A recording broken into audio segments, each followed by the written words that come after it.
అతిపెద్ద షాపింగ్ ప్రపంచం సిఎంఆర్ మన నిజామాబాద్ లో రాంపోతినేని గారిచే సెప్టెంబర్ 27న గొప్ప ప్రారంభం.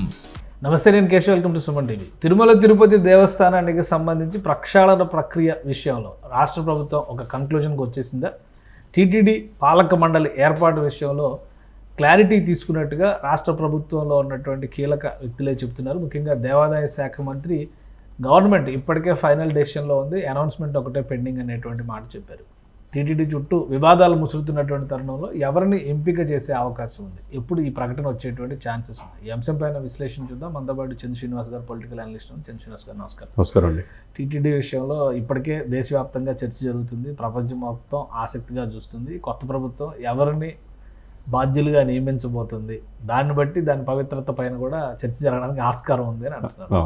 సో చంద్రబాబు నాయుడు గారు ఫైనల్ చేసేసారు లిస్ట్ అన్నట్టుగా దేవాదాయ శాఖ మంత్రి కామెంట్ చేశారు. ఎలా జరగచ్చు? ఆల్రెడీ నామినేటెడ్ పోస్టులో ఒక 20 మంది అనౌన్స్ చేశారు. సో అతి త్వరలో అనుకోవచ్చా? డెఫినెట్గా. యాక్చువల్గా అనుకునేది ఏంటంటే, ఇప్పుడు బ్రహ్మోత్సవాలు అయిపోయిన తర్వాత నెక్స్ట్ మంత్లో చేద్దామని అనుకున్నారు. ఈ ఇన్సిడెంట్స్ చూస్తున్నాం మన పరిణామాలు. లడ్డు విషయంలో ఇది దేశవ్యాప్తంగా ప్రపంచవ్యాప్తంగా చర్చనీయాంశం అయిపోయింది. ఏంటి పరిస్థితి అనే గందరగోళం మన పరిస్థితుల్లో యాజ్ ఎర్లీ యాజ్ పాసిబుల్గా బోర్డు మెంబర్స్ని కావచ్చు, చైర్మన్ కావచ్చు, సమర్థవంతమైన వ్యక్తిని నియమిద్దామని చెప్పి డిసైడ్ చేసినట్టుగా తెలుస్తుంది. అది నిన్న నైటే డెసిషన్ తీసుకున్నట్టు తెలుస్తుంది.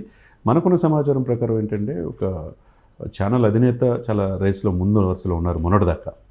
అనుకోని పరిస్థితిలో మనం 4 రోజుల క్రితం ఒక ఇంటర్వ్యూ చేస్తాం. ఎన్వి రమణ గారు అయితే ఇప్పుడున్న సిచ్యువేషన్స్లో ఎలా ఉంటే బాగుంటుంది అనేది, అంటే భక్తుల మనోభావాలు, అంటే ఆయన సుప్రీంకోర్టు చీఫ్ జస్టిస్ కంటే పవర్ఫుల్ పోస్ట్ ఏం లేదు దేశంలో, కానీ అంతకు మించి వెంకటేశ్వర స్వామి అంటే ఆయనకి పరమ భక్తుడు, విధేయుడు. ఆ ప్రోటోకాల్ ప్రకారం ఆయన స్వీకరించే అవకాశం ఉందా లేదా అనుకున్నాం. ఆయన అయితే బాగుంటుంది అనేది దేశవ్యాప్తంగా చర్చ.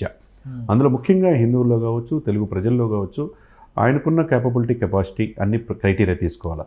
అది కూడా చంద్రబాబు నాయుడు గారు కూడా ఆయన బాగా సన్నిహితులే. ఏదేమైనా కానండి, ఇప్పుడున్న సిచ్యువేషన్స్లో అందరికీ ఒక క్వశ్చన్ మార్క్ ఉంది. దీని ప్రక్షాళన ఎక్కడ, దీని ఫుల్ స్టాప్ ఎక్కడ? ఇది ఇంత ఇష్యూ అవుతుంది, ఇంత బర్నింగ్ టాపిక్ అయిపోయింది.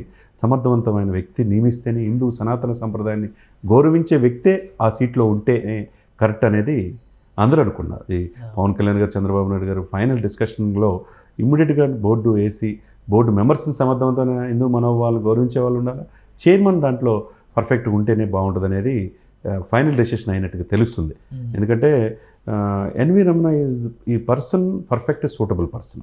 తెలుగు వ్యక్తి, తెలుగు సాంప్రదాయాల్ని గౌరవించే వ్యక్తి, ఆయనకి ఆధ్యాత్మికత అంటే ఎక్కువ, అందులో కవులు కళాకారులు కూడా ప్రోత్సహించే వ్యక్తి, హిందూ సనాతన సంప్రదాయంతో పాటు ప్రపంచవ్యాప్తంగా ఉన్న టీటీడీ ఆస్తుల పరిరక్షణ కావచ్చు, ఈ భక్తుల మనోభావాలు కావచ్చు, పర్ఫెక్ట్గా వాళ్ళ యొక్క ప్రజల ఆలోచనకు అనుగుణంగా వాళ్ళ మనసులో ఏదుందో 100% చేయగలిగే వ్యక్తే ఒకే ఒక వ్యక్తి ఎన్వి రమణ గారు, నూతలపాటి వెంకట రమణ గారే కనపడుతున్నారు. అదే కనుక నిజమైతే, అదే కనుక ఆంధ్రప్రదేశ్ ప్రభుత్వం కనుక అఫీషియల్గా ప్రకటిస్తే మొత్తం కోట్లాది మంది ప్రపంచవ్యాప్తంగా ఉన్న హిందువులకి ఒక మంచి ఊరట కలిగించినట్టే అవుతుంది. ఇప్పటివరకు రాజకీయ పునరావాసం అనేటువంటి మాట ఎక్కువ వినిపించింది. చాలామంది రాజకీయ నాయకులకే ఇచ్చారు. గతంలో తెలుగుదేశం ప్రభుత్వం ఉన్న సందర్భంలో కూడా ఇప్పుడు పుట్టా సుధాకర్ యాదవ్ గారు అంటే రాజకీయ నాయకుడే, ఆయన ఫ్యామిలీ మొత్తం రాజకీయంగా అఫిలియేట్ అయి ఉన్నది. ఈ వైవి సుబ్బారెడ్డి గారు, బొమ్మన కరుణాకర్ రెడ్డి గారు, ఒక ఆయన రాజ్యసభ మిస్ అయినాక ఇక్కడికి వచ్చారు, మళ్ళీ ఇక్కడ మిస్ అయినాక రాజ్యసభకి వెళ్ళి ఆల్రెడీ 2 పదవులు కూడా కొనసాగించారు. బొమ్మన కరుణాకర్ రెడ్డి గారు అయితే ఎమ్మెల్యేగా ఉంటూనే టీటీడీ చైర్మన్గా కూడా వ్యవహరించారు. సో ఇది మొదటిసారిగా రాజకీయాలకి అతీతమైనటువంటి అపాయింట్మెంట్ అనుకోవచ్చా? ఒకవేళ ఎన్వి రమణ గారిని కనుక కన్సిడర్ చేస్తే, ఇప్పుడు మీరు అంటే మీడియా ఛానల్స్ వీళ్ళు అన్నా కానీ వాళ్ళు కూడా రాజకీయాలకు దూరంగా ఉండేవాళ్ళే, బట్ ఆ స్థాయి సరిపోదేమో అనేటువంటి చర్చ కూడా జరుగుతుంది. ఇప్పుడు ఉన్నటువంటి వివాదాల నేపథ్యంలో ఓవరాల్గా అందరికీ దేశవ్యాప్తంగా ఆమోదయోగ్యమైనటువంటి వ్యక్తిని ప్రొజెక్ట్ చేయడం తిరుమల తిరుపతి దేవస్థానం ప్రతిష్టను పెంచినట్టే అని అనుకోవచ్చు. అదే తక్షణ కర్తవ్యం అదే కావాలి.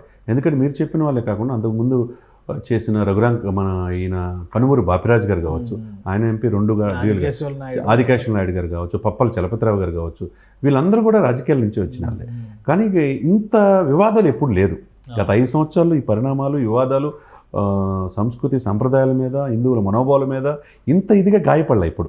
మరి ఈ గాయాలు మానాలి అంటే, హిందువుల మనోభావాలు దెబ్బతినకుండా ఉండాలంటే, ఈ ప్రజలు ఈ ప్రభుత్వ వైపు చూడాలి అంటే, ఈ దేశవ్యాప్తంగా మంచి రోజులు రావాలంటే, ఈ పార్టీలకు అతీతంగా మీరన్నట్టు పార్టీలకు అతీతంగా ఒక న్యూట్రల్ పర్సన్, సమర్థవంతమైన వ్యక్తి, ఒక జ్యుడిషియల్ కూడా పూర్తిగా అవగాహన ఉన్న వ్యక్తి, ఏకైక వ్యక్తి ఈయన కనపడుతున్నాడు. ఆప్షన్ ఈయన కనపడుతున్నాడు.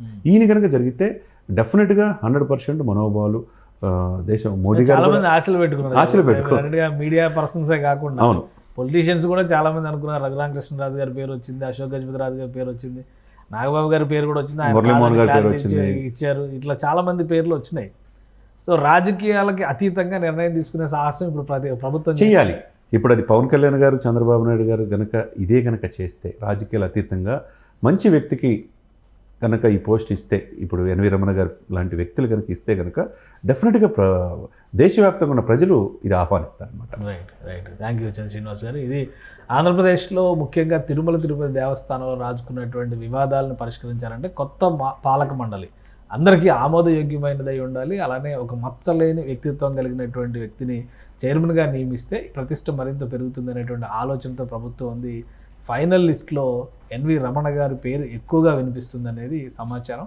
దీనిపైన ఎలాంటి నిర్ణయం తీసుకుంటారనేది వేచి చూడాలి. అయితే ఆయన్ని అపాయింట్ చేస్తే మాత్రం ఇప్పటివరకు జరిగినటువంటి అపచారాలన్నిటికీ కూడా ఒక పశ్చాత్తాపం లేదా ఒక ప్రాయశ్చిత్తం చేసినట్టుగా అవకాశం ఉంటుందని చంద్ర శ్రీనివాస్ గారు విశ్లేషిస్తున్నారు. ఇది special discussion. Keep watching. Suman టీవీలో మీ పర్సనల్ అండ్ బిజినెస్ ప్రమోషన్స్ కోసం కింది నెంబర్కి కాంటాక్ట్ చేయండి.